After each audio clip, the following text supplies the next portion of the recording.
Well, good morning, everybody. Thank you for coming. I'm holding this press conference today to announce that the District Attorney's Office will be dismissing the pending charges against Tatyana Hargrove.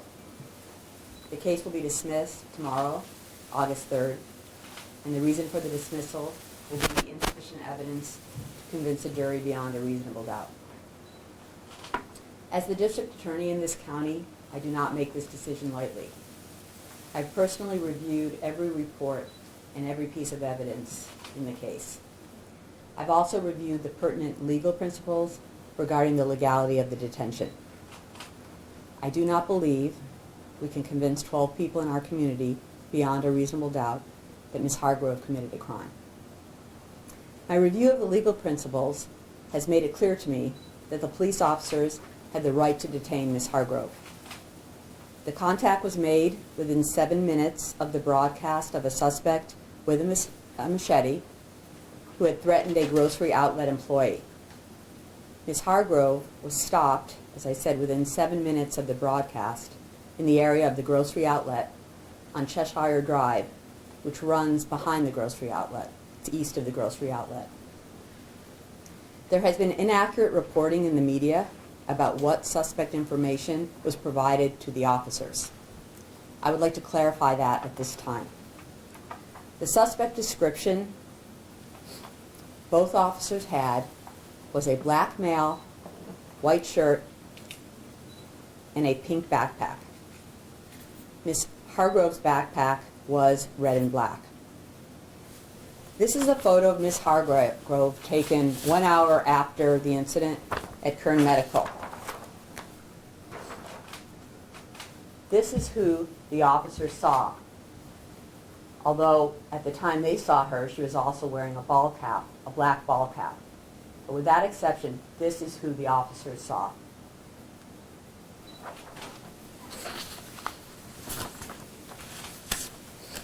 It wasn't until after the incident was over that Ms. Hargrove told the officers that she is a female but likes to dress as a male.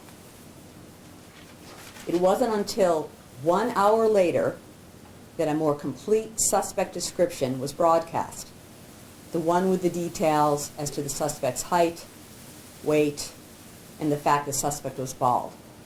That description was not broadcast until 1:30 p.m. on June 18th. The officers made their contact with Ms. Hargrove, the two officers in this case, at 12:30 p.m. As I said, the only information the two Bakersfield police officers had is that Ms. Hargrove, that the description was a black male, white shirt, pink backpack. During the contact, Ms. Hargrove initially failed to comply with lawful directions of Bakersfield police officers. And when she did comply, she did so slowly. She told the officers she didn't do anything, but they had an obligation, a legal obligation, to determine whether, in fact, she was the subject who brandished the machete at the grocery outlet. In other words, they didn't have to take her word for it. Both officers gave multiple commands to Ms. Hargrove to put her backpack down, and eventually she did, but not immediately. The information the first officer had, at least the first officer had, was that the machete was in the backpack.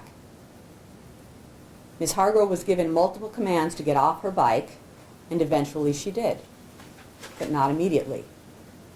She was given multiple commands to put her hands up where they could see them, and eventually she did, but not immediately.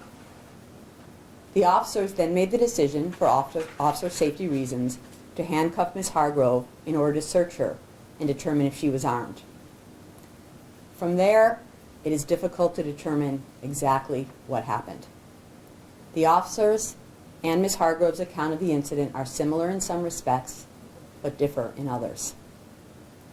What we do know is that Ms. Hargrove was frightened that Sunday morning. She knew she had not committed a crime, yet she was facing a police officer who was pointing a gun at her, telling her to put her hands in the air.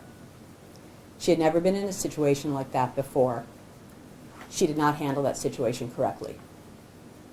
When Ms. Hargrove saw that officer getting out of his patrol car, pointing a gun at her, she said later, that she thought it was her time to die. She was scared, and she handled the encounter that ensued very poorly. Paraphrasing Chief Martin, so did the officers. Ms. Hargrove was at times defiant and at times uncooperative with the officers. Shortly after the incident, within minutes of her arrest, she admitted to the officer, she stated, that she had been disrespectful, and she apologized for that. Nonetheless, her behavior and the officer's subsequent use of the canine, which has been the focus of much of the media, does not change what I initially said.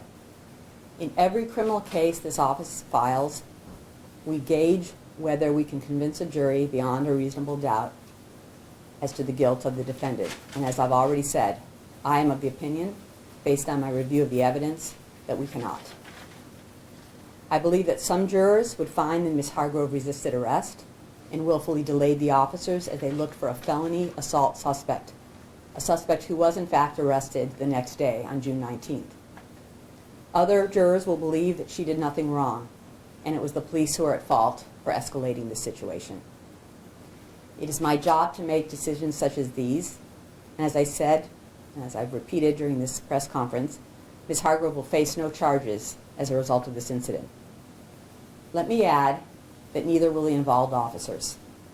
It is clear to me from my review of the law and the facts as known to the officers at the time they interacted with Ms. Hargrove that they had reasonable suspicion to stop Ms. Hargrove and pursue whether she was the person who brandished the machete at the grocery outlet on June 18th. We want our law enforcement officers to be able to do their jobs. At the same time, we want people in our community to feel safe. And I'm willing, as we move forward, to work with both of those groups to see that that happens. Thank you. I'll answer any questions that you have at this point in time. You don't need to talk over each other because I'll answer all your questions. So, as you know, Chief Martin apologizes to the family. He also criticizes his own officers for the use of the canine. How much of that, if any, played into your decision not to file charges against Ms. Hargrove?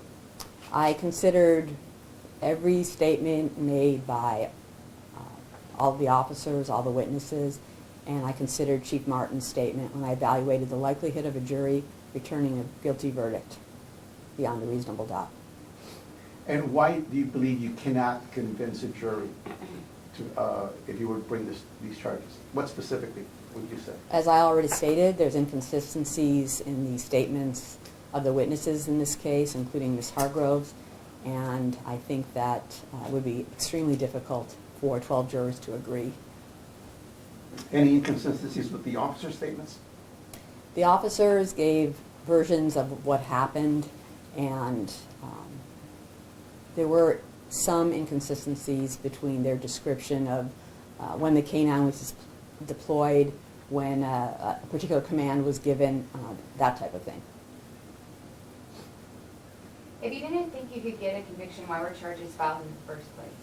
At the time the case was filed by the deputy DA who reviewed the reports, he didn't have all the reports, he didn't have all the information, he didn't have the CAD dispatch, he didn't have all the facts and all the information available to him. He based his decision on the four corners of the reports that were presented to him for filing.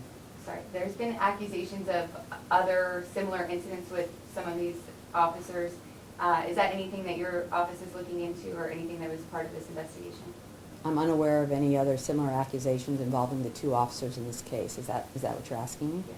I'm unaware of any other accusations against these two particular officers. Did Chief Martin's apology to the family have anything to do with your decision? As I said in response to Mr. Gaspar's question, we considered all the evidence in this case, and then I considered Chief Martin's statement as it might affect a jury, were Chief Martin called as a witness by one of the two sides.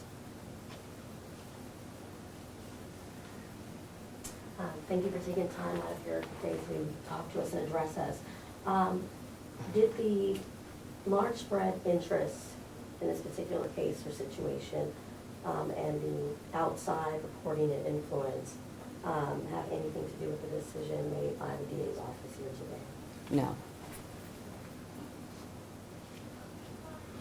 Would you agree with Chief Martin that the officers used bad decision in releasing the canine? I really can't comment on that because I'm unfamiliar with the specific policies the Bakersfield Police Department has in regards to when it's appropriate to use the canine and when it's not. I will say that our research showed that the deploying of the canine is an intermediate use of force. Stands on the same level as a taser or a, I apologize, the other. Non-lethal. No, there was another incident, but it stands on the same level as a taser, and in this particular situation, the particular officer, who was the canine officer, made a decision to use his canine, and whether that was outside of policy or not, I really don't know. Any other questions? All right, thank you all for coming.